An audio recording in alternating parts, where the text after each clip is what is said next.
இன்னைக்கு இன்ஃப்ளூயன்சர்ஸ்ன்னு அன்னைக்கு வந்து பேசுனவங்க எல்லாரும், இப்போ இன்ஸ்டாகிராமில் வந்து, நான் வந்து அந்த கட்சியிலேயே இல்லைங்க, நான் அந்த கட்சிக்காரனே இல்லைங்க அப்படின்னு ஆண்களும் பெண்களும் பேச ஆரம்பிச்சிட்டாங்க. ஏன்னா ஊரெல்லாம் கரண்ட் ஆஃப் ஆகுது.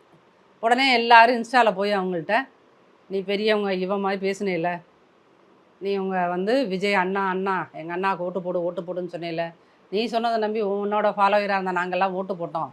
இப்போ பாரு என் வீட்டில் குழந்தை தூங்க மாட்டேங்குது, இவ்வளோ நேரம் கரண்ட் இல்லை, இப்படியெல்லாம் வந்து கேட்டோன்னா அவங்க வந்து ஒன்றா ஐயோ இது என்ன பெரிய வம்பா போச்சுன்னு, நான் தாவேக்கா கட்சிக்கு எனக்கு சம்மந்தமே கிடையாது, நான் அரசியல்வாதியும் கிடையாது, நான் இன்ஃப்ளூயன்ஸரும் கிடையாது, விட்டால் நான் மனுஷியே கிடையாது, நான் ஏலியன்ருவாங்க போல இருக்கு.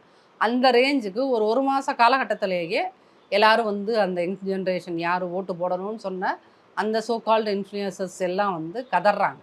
ஸோ நாளைக்கு அது வந்து என்ன மாதிரி ஆகும் அப்படின்றது நமக்கு தெரியல. இதே இன்ஃப்ளூயன்சர்ஸ் இந்த மாதிரி கரண்ட் கட்டு பிரச்சனை இன்றைக்கி இது முதல் மாதத்தில் நமக்கு கரண்ட் கட்டு, அது இப்போ சம்மர் அப்படின்றதுனால அந்த பிரச்சனை பெருசாக தெரியுது.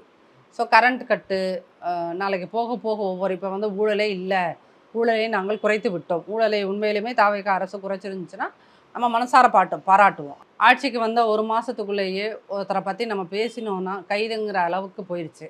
அவர்களை பற்றி விமர்சனம் செய்கின்ற, ஆட்சியை பற்றி விமர்சனம் செய்கின்ற தொலைக்காட்சிகளை வந்து அரசு கேபிள்லேருந்து பிடுங்கியே விட்டுறாங்க.